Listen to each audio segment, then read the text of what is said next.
El siguiente invitado es terapeuta corporal y psicoterapeuta gestáltico. Dirige Incorpore, escuela de formación corporal donde imparte formación en proceso corporal integrativo. Ha sido docente del Sistema Río Abierto España. Miembro fundador y codirector de Estudio 3, Centro de Actividades Artísticas y Crecimiento Personal. Actualmente es facilitador de coaching corporal en el Programa Superior de Coaching Ejecutivo y management del Instituto de Empresa, codirector del Programa de Coaching Corporal en Instituto de Potencial Humano y docente de Estudio Teatro Coraza para el actor. Hoy nos hablará de proceso corporal integrativo. Ponle más cuerpo a tu vida. Os dejo con Antonio del Olmo.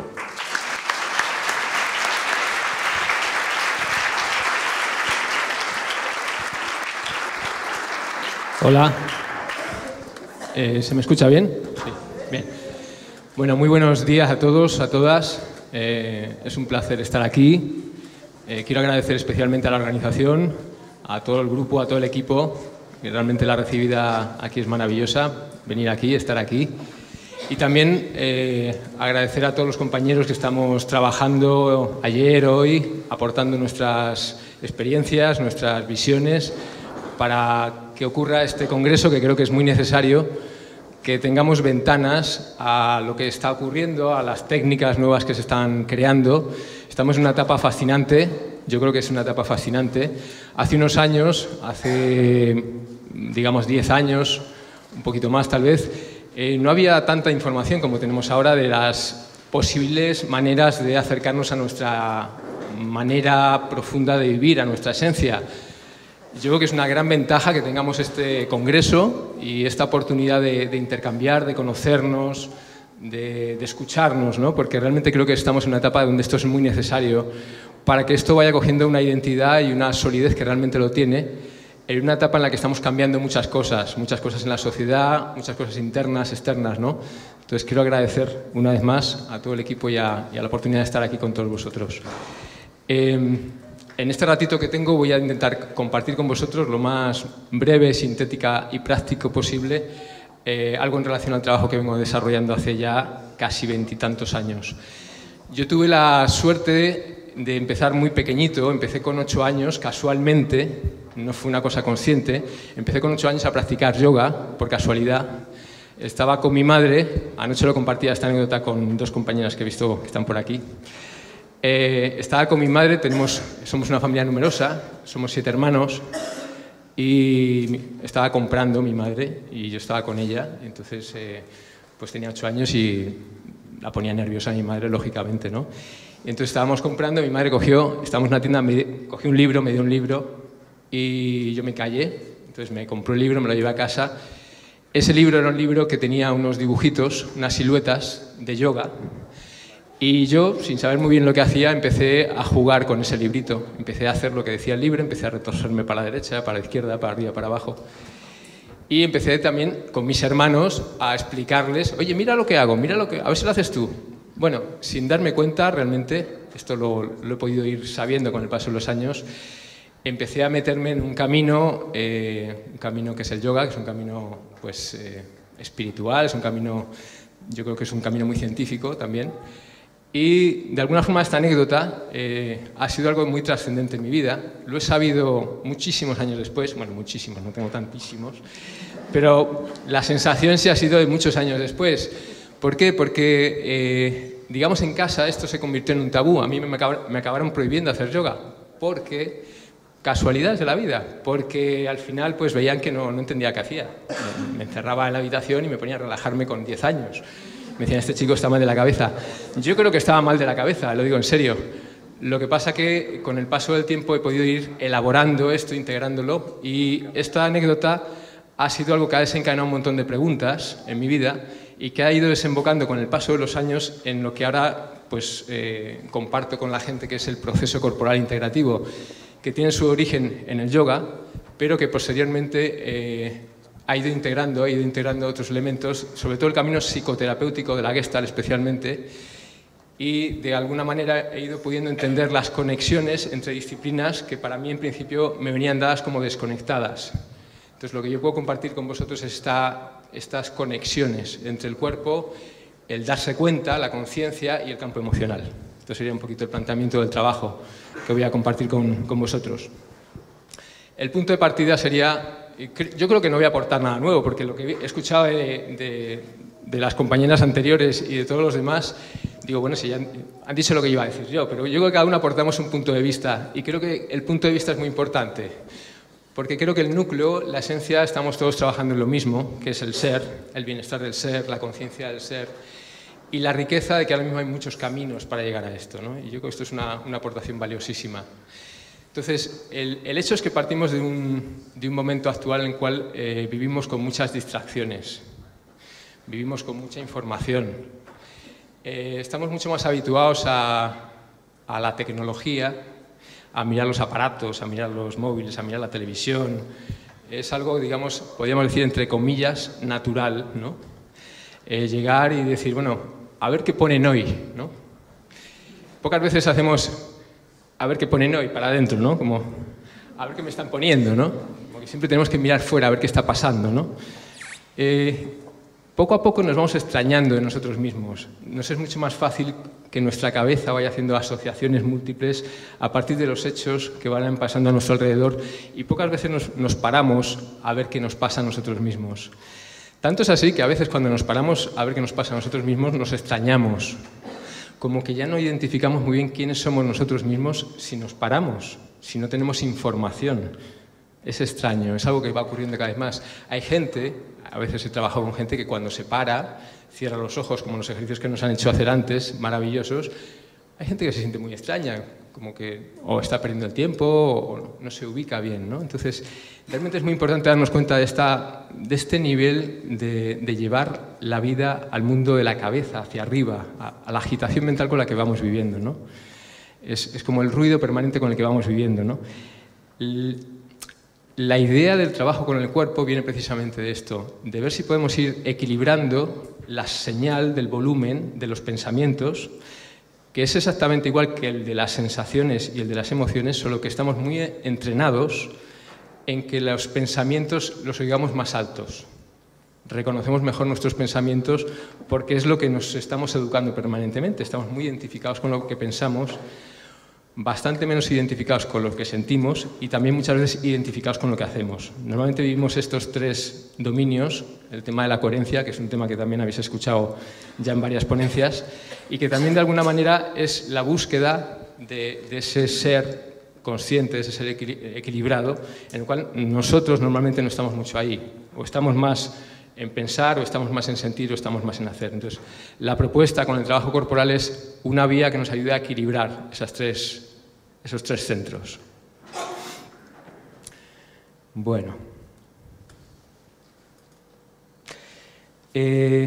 La base del trabajo sería, como acabo de decir, ver que habitualmente nuestra cabeza se dispara, nuestras emociones no las tenemos muy conscientes y el cuerpo es un olvidado. ¿Dónde ha quedado el cuerpo en todo esto?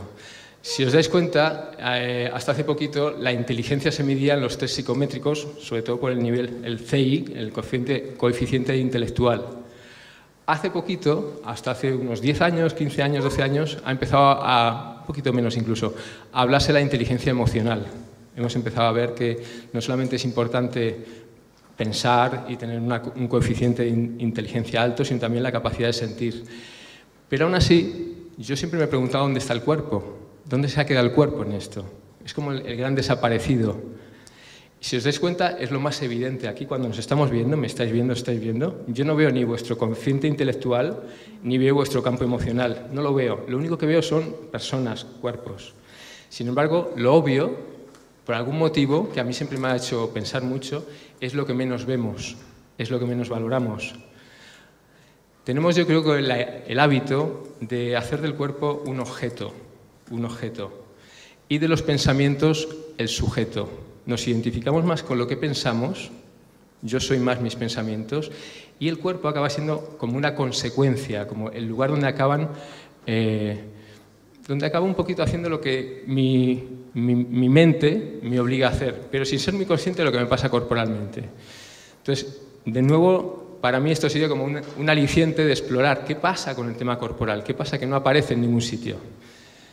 Como os he dicho antes, el yoga para mí ha sido una fuente de exploración y desde ahí empecé a trabajar, hasta empezar un poquito a ver, como os contaba la primera anécdota, cuando yo empecé a hacer yoga de pequeño, lo que me pasó fue que yo me sentía muy bien conmigo mismo, pero me costaba mucho estar con los demás. Me costaba mucho comunicarme, me costaba mucho relajarme con los demás. Yo tenía la capacidad de retirarme, irme a casa, relajarme y sentir una paz y una tranquilidad muy profunda. Pero tenía una dificultad muy grande de comunicarme con los demás. Me di cuenta con el paso del tiempo que lo que no sabía hacer emocionalmente lo compensaba haciendo prácticas de yoga. Esto fue parte de mi proceso terapéutico, aprender a ver esta diferencia entre cómo mis dificultades con los demás las solucionaba con técnicas de relajación. Yo creo que hay mucho todavía y hay muchas personas y hay muchos terapeutas que estamos tratando de integrar técnicas. Y para mí esta fue una frontera que me hizo pensar y me hizo trabajar mucho, cómo acercar una cosa a la otra. Bien, voy a poner aquí este dibujito, que es bastante feo, pero que me interesa que lo veamos. Bueno, es feo, ¿verdad? Esta es una representación que utilizamos en la bioenergética. La bioenergética es una técnica que yo creo que a nivel internacional es de las más oficiales, lo cual no es mejor ni peor, pero sí creo que es, digamos, un lenguaje más común de cómo vamos, todo el mundo, todos, vamos limitando el flujo de energía natural en nuestro cuerpo. Es decir, cuando somos pequeñitos, cuando nacemos, toda nuestra vida es posible. Somos un libro en blanco. Venimos al mundo abiertos a que nos enseñen, a aprender, a recibir, sobre todo cariño, fundamentalmente, que es de donde crecemos, y a partir de ahí las creencias, y eso va haciendo que nuestro cuerpo vaya tomando una estructura, una morfología, una serie de tonos musculares, una serie de patrones respiratorios, y todo esto va unido cuerpo, mente y emoción. Pues bien, cada uno de nosotros podríamos decir que tenemos una configuración con estos cinturones, en el sentido de que puede ser que haya algunos que estén más apretados, otros que estén un poquito menos apretados, pero es algo, digamos, que todos tenemos que reconocer en algún momento que tenemos limitaciones, o bien en la capacidad de expresarnos verbalmente, o en la capacidad de expresar nuestra creatividad, en la capacidad emocional, etcétera, etcétera, etcétera. Es un tema amplio. Nuestra personalidad, nuestro carácter, nuestra manera de ser, viene condicionada por una forma de organizar las tensiones en el cuerpo, una serie de patrones tensionales. En la bioenergética lo llamamos las corazas musculares, una palabra que no sé si alguno habrá escuchado, pero que la quería nombrar, las corazas musculares. ¿Qué son las corazas musculares? Es un conjunto, o es una manera de organizar nuestros patrones defensivos. ¿Defensivos de qué? Defensivos del miedo y de la angustia que hemos sentido desde que hemos nacido hasta que hemos ido haciéndonos adultos. ¿Cuándo hemos sentido esa angustia, ese miedo? Pues muchísimas veces. ¿Por qué? Porque, como decían antes nuestras compañeras en la sesión anterior, cuando nacemos todos estamos carentes de amor, todos. No hay ninguno de los que estemos aquí que no lo estamos. Y los niños y las niñas, cuanto más amor le damos, más necesitan. Siempre hace falta más amor, nunca es suficiente, de alguna manera. Entonces, los padres, por más que nos esforcemos, por más que tengamos buena voluntad y ganas de querer a nuestros hijos, siempre va a haber carencias, siempre va a haber aspectos donde hace falta poner límites, hace falta poner respuestas adaptadas a las situaciones, donde aparezcan respuestas que yo tenga que aprender a controlar ciertas respuestas, ciertas emociones, ciertas expresiones. Ese control de las emociones, de las expresiones, lo aprendemos consciente e inconscientemente a partir de contraer ciertos músculos, relajar otros, expresar ciertas emociones y reprimir otras. Este dibujo, de alguna manera, sería una representación metafórica de ese aprendizaje inconsciente que hemos hecho todos nosotros para reprimir, contener, sostener, aflojar, expresar ciertas emociones y no otras. ¿De acuerdo? Bueno, pues estamos apañados con este panorama, entonces. Sí. Entonces, ¿por qué, digamos, un trabajo corporal nos puede ayudar? En realidad, yo creo que casi cualquier trabajo corporal bien hecho nos puede ayudar. Pilates, el yoga, el tai chi, etcétera, etcétera, etcétera, etcétera. El baile, por supuesto. Porque de alguna manera, al empezar a mover el cuerpo, lo que vamos haciendo de una forma consciente e inconscientemente es empezar a poder modificar en cierto grado, esta tensión que hemos ido generando en nuestros patrones tensionales, en nuestros cinturones. Entonces, en este sentido, a todos nos puede ayudar mucho el tomar conciencia de nuestras tensiones y ver cómo las empezamos a trabajar. Bueno, si por ejemplo, y os voy a pedir que lo hagáis, apretamos todos, hacemos fuerza con un puño, voy a pedir que apretéis un poquito el puño, fuerte, bien fuerte. Si os dais cuenta ahora mismo, todos tenemos una sensación física de la tensión, de la fuerza que tenemos, ¿no? Pero si dejamos el puño cerrado, y lo mantenemos un poquito cerrado, es sutil, pero os vais a dar cuenta que va a ir cambiando la sensación de la tensión. Lo que va pasando normalmente es que va desapareciendo la sensación de la tensión. Tal es así que si dejamos el puño 5 minutos, 10 minutos sería ya muchísimo, ¿qué va pasando cuando dejamos la mano? ¿Qué vais notando? ¿Cómo? Ya no se nota. Fijaros, no ha llegado ni un minuto y ya no se va notando, ¿verdad? ¿A que no se va notando? Imaginaros, desde que nacemos, los cinturones los hemos ido apretando. Y muchos de ellos los tenemos bien apretados. ¿Y qué va pasando? Ya podéis ir aflojando la mano. Yo lo voy a mantener, pero quiero que la vais aflojando. ¿Qué va pasando? Que vamos perdiendo, se va inhibiendo la sensación de tensión que tenemos. Afortunadamente en el cerebro hay una serie de mecanismos que nos ayudan a que yo deje de sentir la tensión que tengo en la mano. Afortunadamente. Si no tuviéramos este mecanismo en el cerebro, probablemente no podríamos vivir. No podríamos sostener el nivel de tensión que vivimos conscientemente. No podríamos experimentar lo que hemos tenido que aprender corporalmente para ser quienes somos, para ser las personas que queremos ser. ¿Qué pasa? Que un día me doy cuenta, por casualidad o no por casualidad, de que tengo el puño cerrado. Porque se me olvidó que lo tenía cerrado. Porque a lo mejor lo cerré con 5 años y ya aprendí a vivir con el puño cerrado. Y entonces un día me dice alguien, oye, ¿qué tal estás? Digo, bien. ¿Y por qué tienes el puño cerrado? Digo, pues estoy bien, no necesito abrirlo. Sin embargo, si algún día experimento la curiosidad y digo, bueno, voy a ver qué pasa si lo relajo. Me han dicho que las técnicas de relajación van muy bien para todo. Fijaros, yo ahora ya llevo como 2 minutos o 3 con el puño cerrado. La idea es buena, la idea de relajar la tensión es buena, pero la experiencia de relajar la tensión a veces no es la que uno espera, ¿Qué pasa si empiezo ahora a soltar el puño? Pues lo que va a pasar es que primero voy a notar que la mano se me ha quedado un poquito atrofiada. Voy a empezar a soltarla y no me va a gustar mucho porque voy a darme cuenta que no la muevo como a mí me gustaría moverla, que es como la otra, suelta.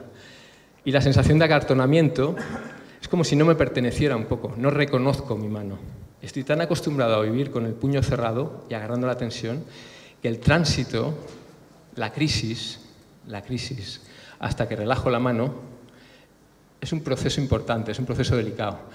Y que hasta que yo consigo normalizar la mano he tenido que hacer todo un soltar en el cual no me reconozco, no me gusto, no es lo mismo, no es lo que yo había pensado. Hay un tránsito importante. Pues bien, esto que acabo de explicar con la mano es exactamente aplicable a cualquiera de estos cinturones nuestros. A una persona nos puede venir cuando explico esto, ¿y se pueden quitar estos cinturones? Y yo os voy a decir que no se pueden quitar estos cinturones. Es decir, todos nosotros necesitamos un carácter, tenemos un carácter, tenemos una personalidad. No podemos vivir sin personalidad, también se le llama ego. Y necesitamos el ego y el carácter lo necesitamos para vivir, no podemos vivir sin él, a no ser que estemos iluminados. Las personas que están iluminadas sí pueden vivir en un estado en el cual son capaces de no apoyarse para la vida tanto en el carácter, sino más en las características esenciales de la vida. Pero los que no estamos iluminados, normalmente estamos en un proceso de aprender a cómo acercarnos a ir soltando estas tensiones y a cómo ir soltando esta identificación con nuestras ideas, nuestras creencias, nuestras emociones, que tienen una expresión en el cuerpo, pero que necesitamos para la vida. Necesitamos aprender a vivir con estas tensiones. Ahora, lo que sí podemos hacer es cambiar la relación que tenemos con estas tensiones. Esto sí que podemos hacer mucho trabajo. Digamos, para no irnos a un lugar fantasioso, decir, bueno, ¿y qué hay que hacer para quitarse todo eso? Y estar sin los cinturones así estupendamente. Pues un trabajo de atención y un trabajo de proceso personal para ir entendiendo, integrando, elaborando la necesidad que yo tuve en cierto momento de mi vida de apretar cada uno de estos cinturones y que estos cinturones han hecho un patrón de mí, de cómo yo me expreso en la vida, de cómo yo respiro, de cómo yo camino, de cómo yo pienso. Es decir, todo esto que vemos aquí corresponde a una serie de creencias también, creencias limitantes, emociones y maneras de habitar el cuerpo, maneras de moverme físicamente, maneras de caminar, maneras de sentarme. Todo mi cuerpo expresa permanentemente y por encima de mí quién soy yo. Por encima de mí. No tengo que hacer nada, sencillamente lo estoy expresando. No puedo no hacerlo, además. ¿De acuerdo? Bien, hay una frase que realmente creo mucho en ella, que es que cambiar la mente, para cambiar la mente, implica cambiar el cuerpo, funcionar de manera distinta.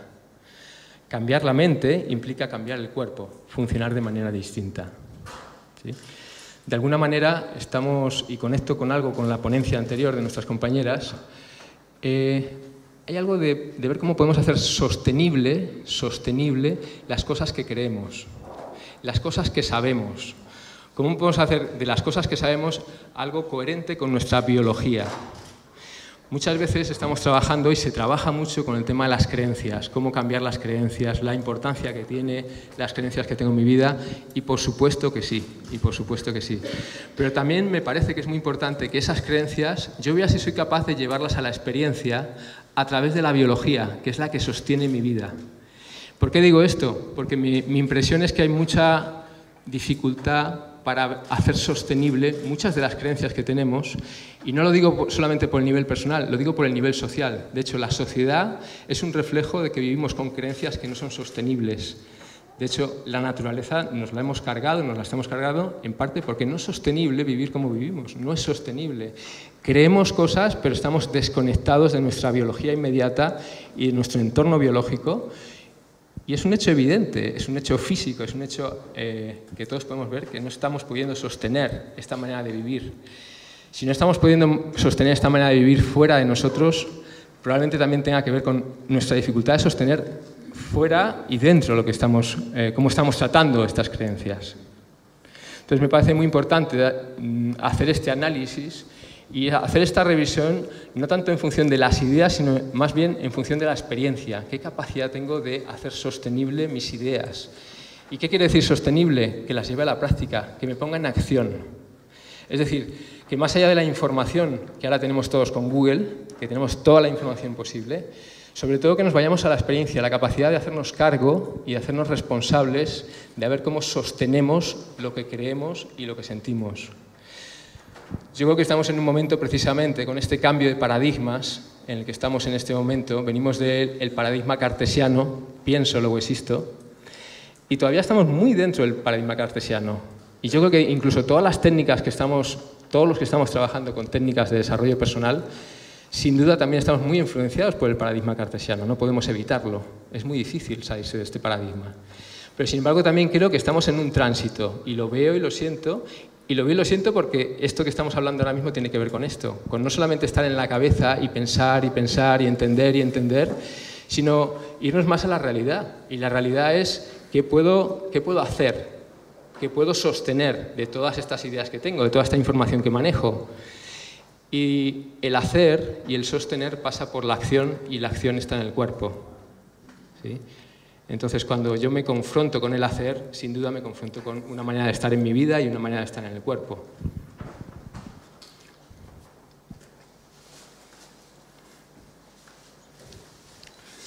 Allí, a ver, voy a cambiar ya la foto esta que...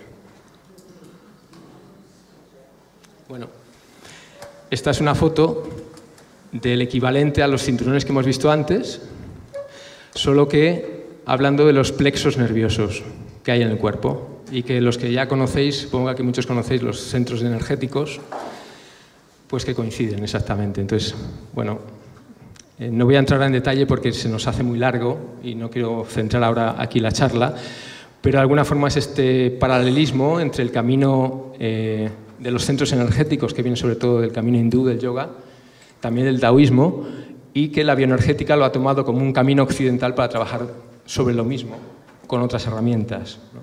Entonces aquí podemos ver un poco como lo que estamos apretando cuando nos apretamos el cinturón. Los plexos nerviosos, que por supuesto tienen un reflejo inmediato sobre la musculatura y sobre los órganos que están alrededor. Es decir, si aquí en este plexo ponemos un cinturón y lo apretamos, pues literalmente como si me aprieto yo el cinturón, pero como si me lo aprieto en el pecho o en la garganta.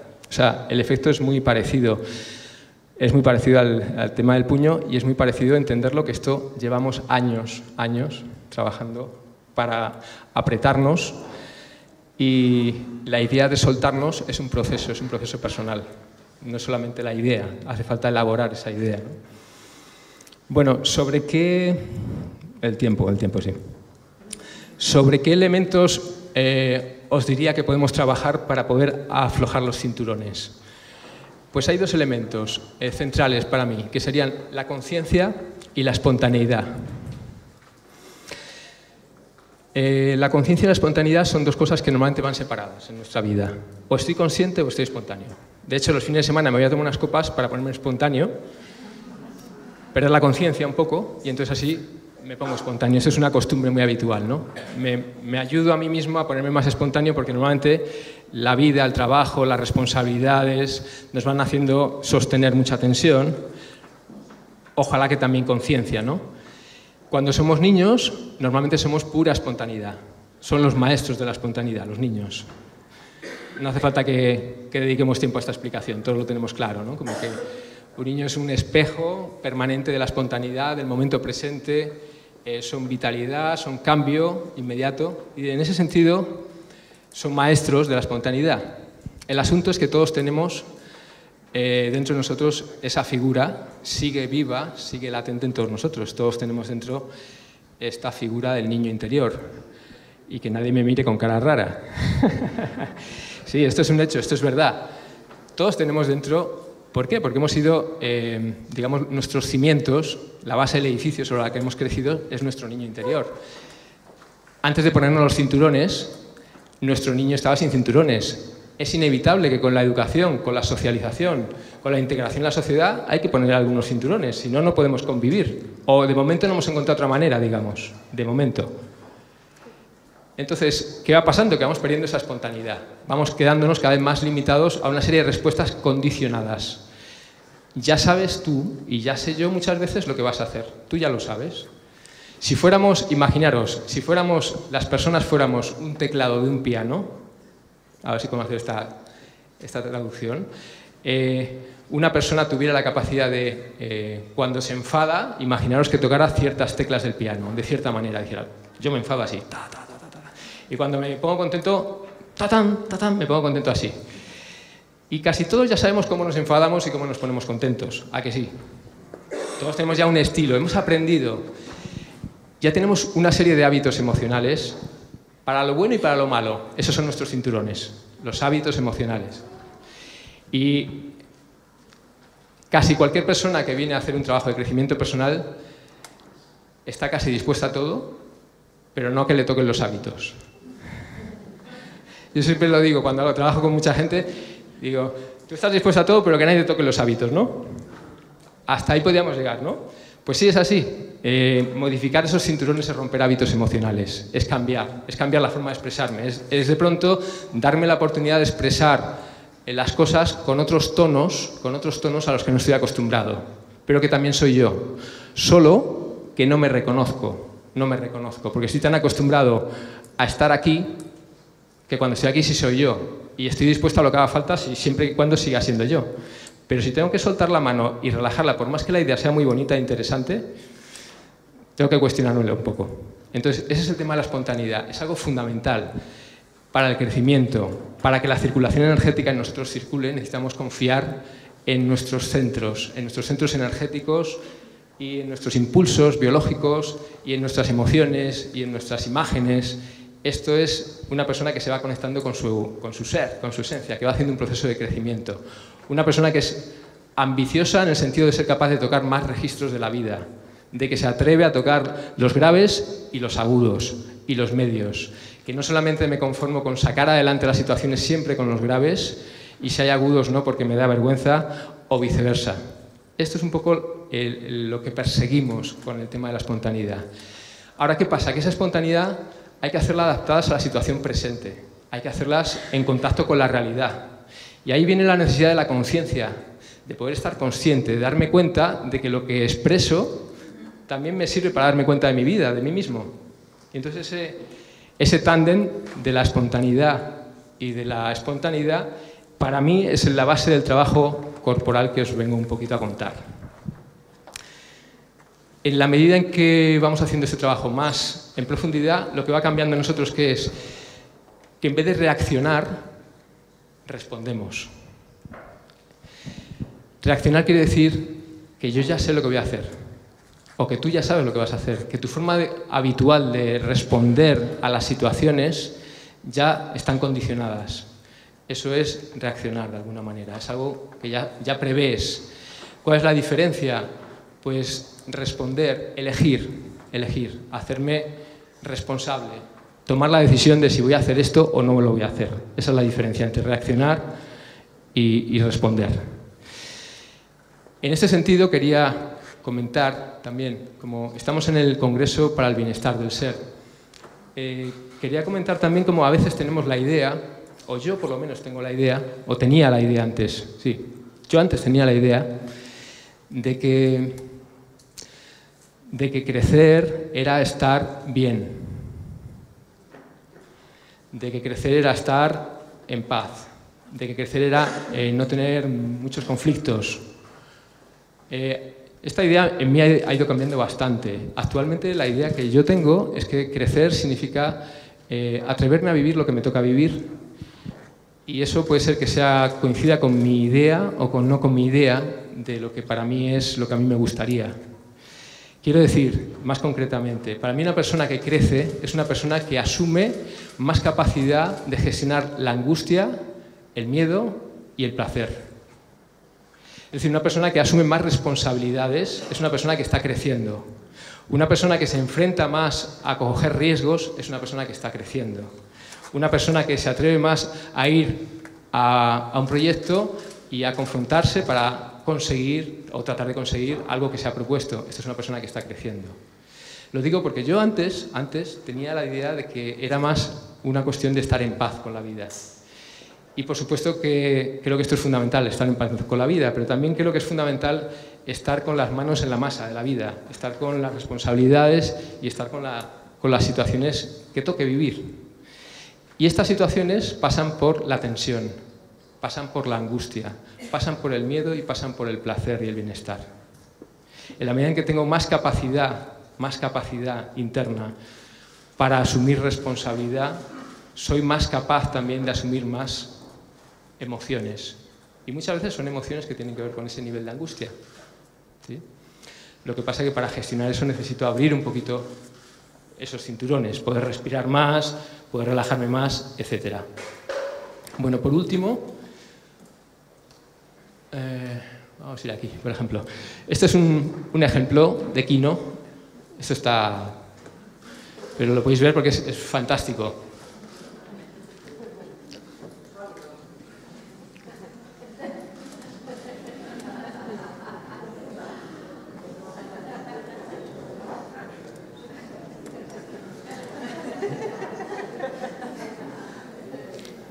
Bueno,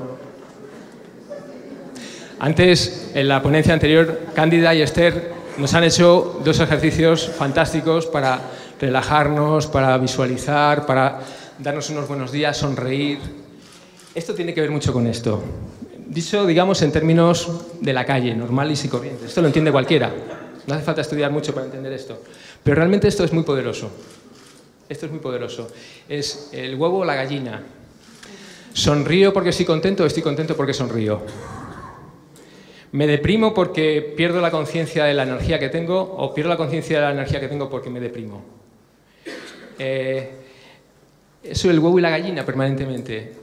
La circulación entre los tres centros, entre lo mental, lo emocional y lo corporal, es un círculo. Empiece por donde empiece, estoy modificando o no modificando una circulación energética que tenemos, ¿no? Entonces, lo que yo quiero así como enfocar en este momento sería que os dierais cuenta de la importancia que tiene la actitud corporal para los cambios emocionales. Muchas veces lo vimos como si fueran dos capítulos diferentes, ¿no? Como que yo emocionalmente me vivo de una manera y mi cuerpo me acompaña, ¿no? Como que está ahí, claro, siempre está ahí, siempre ha estado y siempre estará hasta el día que no estemos, ¿no? Pero sin embargo hay algo que es que no podemos separarlo. O sea, realmente la disociación que nombramos lo podemos utilizar para distinguir cuerpo, mente, para distinguir, para hablar, para estudiar, pero ya sabemos que eso es una unidad. Entonces, la importancia que tiene redescubrir la conexión entre los estados emocionales y los estados corporales, la importancia que tiene, ¿no? Es fundamental. Que si yo realmente quiero estar con más confianza en mi vida, es importante que apoye bien los pies en el suelo. Es realmente importante, no porque te lo diga yo, es una experiencia que tú debes de tener, para que tú te lo creas. Que si tú quieres tener más apertura a los demás en la vida, es importante que tengas más conciencia de cómo manejas el plexo solar y el pecho de cara a los demás. No porque te lo diga yo o alguien, sino porque tú te des cuenta. Que te des cuenta que muchas veces en una situación donde estás con alguien que no te apetece estar, la tendencia que tienes es a cerrarte hacia adentro. Solamente que lo observes y que veas que si en un momento dado eres capaz y estás en disposición de abrirte un poquito más, vas a notar cambios en ti y en las personas que están contigo. ¿Sí? Pues esto es un poquito lo más central que os quería transmitir. Y a mí me gustaría proponeros que hiciéramos un pequeño ejercicio todos juntos. Pero yo os voy a liar más. Yo os voy a pedir que nos levantemos y que me ayudéis, porque vamos a retirar las sillas de atrás, las que están menos utilizadas, y nos vamos a ir todos a la parte de atrás de la sala. ¿Sí?